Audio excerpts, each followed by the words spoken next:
with us, Lonnie? All right, we'll go to John Hale.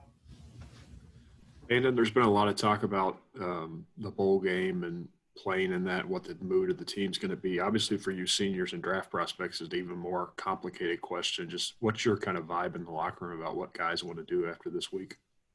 I know a lot of guys that they really want to play in the game, and that's the same thing for me. Like, I want to go out there and I want to be able to have one more opportunity because if not, this Saturday literally is the last time that I get to strap up in Kentucky blue and white, and I would love to have one more opportunity and just be able to maximize everything I can here. But I know a lot of the guys are in the same mindset that I am, that they want that extra opportunity. They want to be able to have that bowl experience, especially for the young guys coming in. Every single season you're going to go through ups and downs. You're going to go through hard times, and this year has definitely been a trying season on anybody.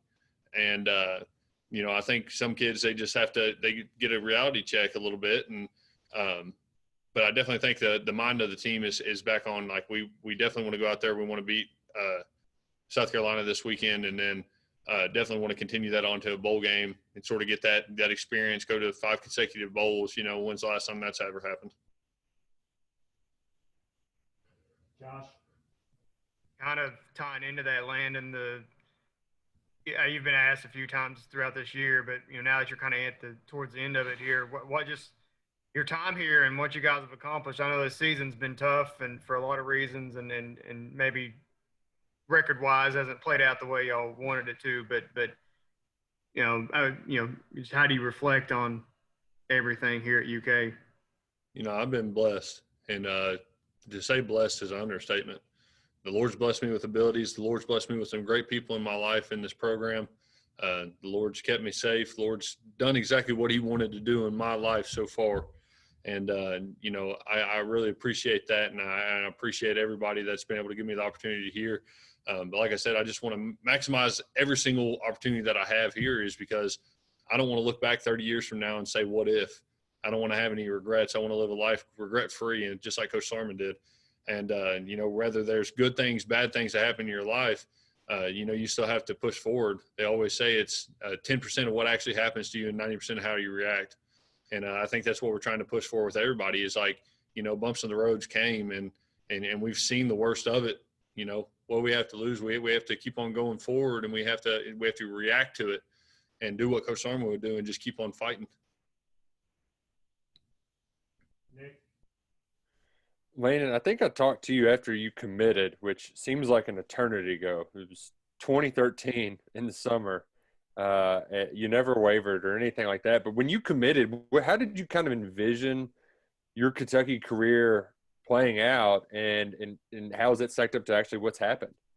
I definitely think that when we first came here, that was something that I'm sure a lot of guys remember from the interviews that me, Cash, and Drake did sort of at the start of our recruitment and even toward our commitment and everything here, is that we wanted to turn this program around, and whether it be by wins, whether it be mentality, whether it be we wanted to take every step that we could to help this program take those steps up and up and up.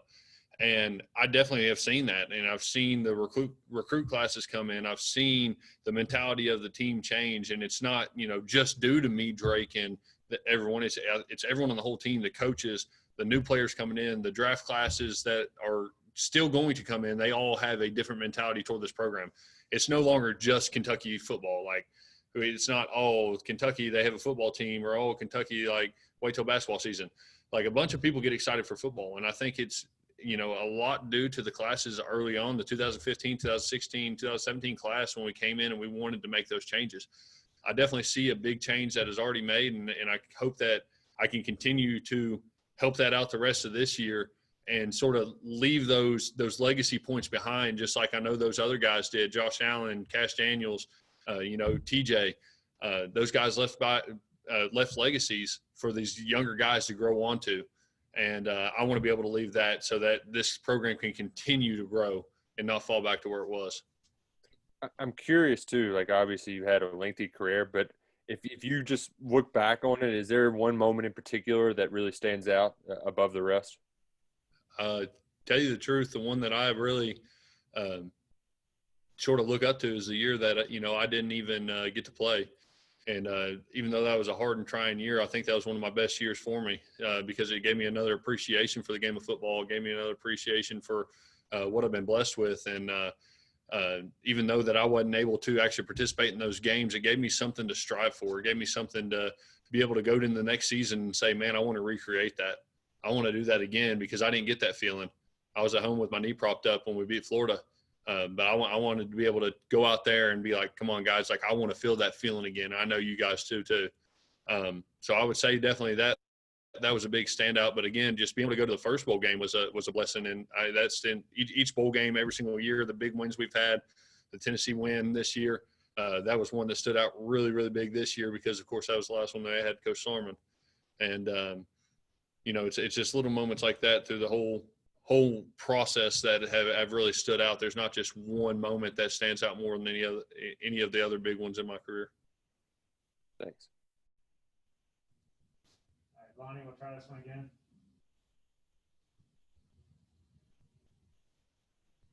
You're muted. There you go. Landon, yeah, we all right. Yep. Yeah. Now, Landon, I wanted to ask you. I want to talk about the full gamut of things that you've experienced since you've been here. In other words, you've had the highs and you've had a few lows. You've had, the low. I guess the one big low, like you said, you just talked about having a set idea, but how beneficial that was to you. This SEC grind of 10 games. Talk about the last two games, which is I call them a mini gauntlet, I guess. What did you learn about did you learn anything about yourself going through what you went through the entire season, and especially the last two games? Absolutely, and it was a big sort of eating your own bite of crow.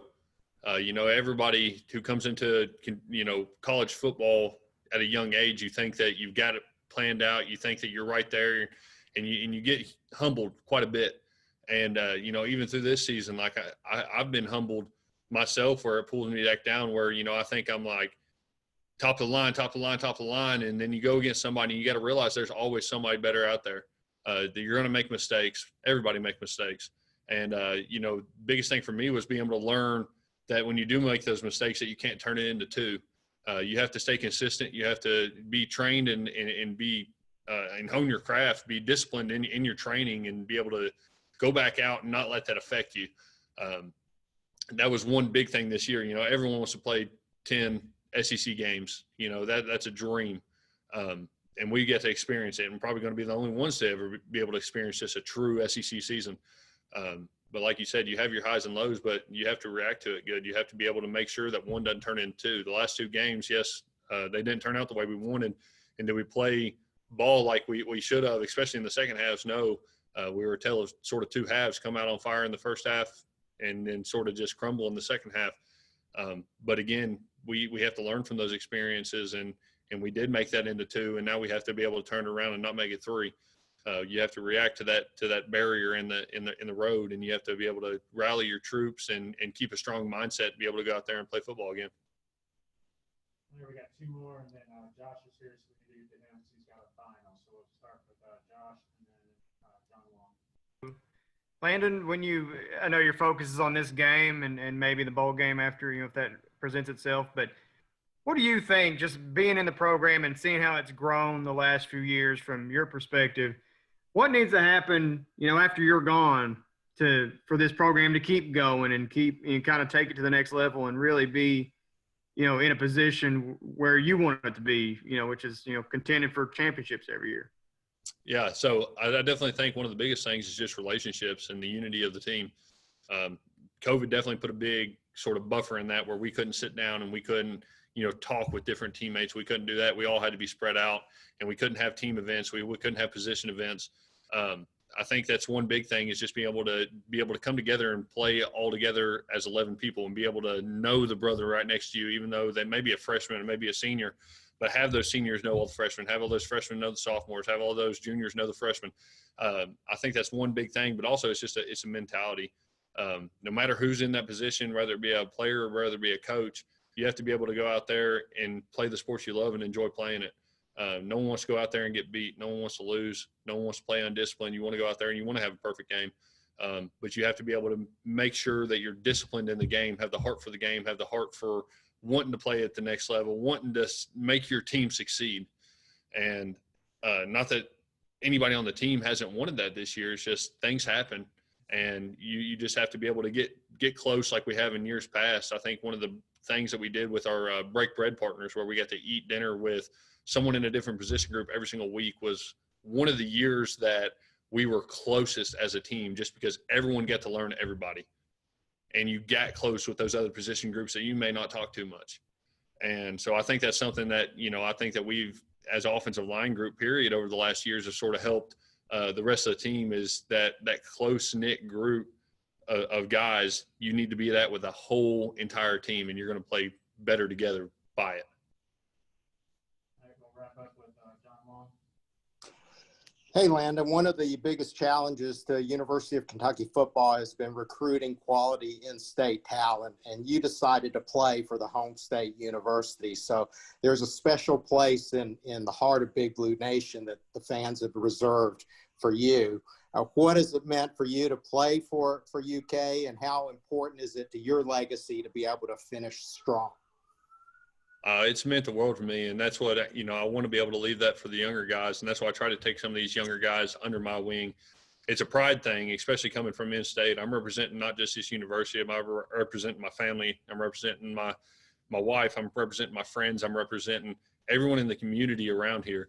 So you need to walk on that field with a sense of pride that, everybody's counting on you, and you don't ever want to let anybody down. I'm a man of my word, and that's why I stuck through all the 4 years of my high school with my commitment and never wavered from that. I said I'm coming here, and I meant it, and I wasn't going to go back on my word. A man is only as good as his word.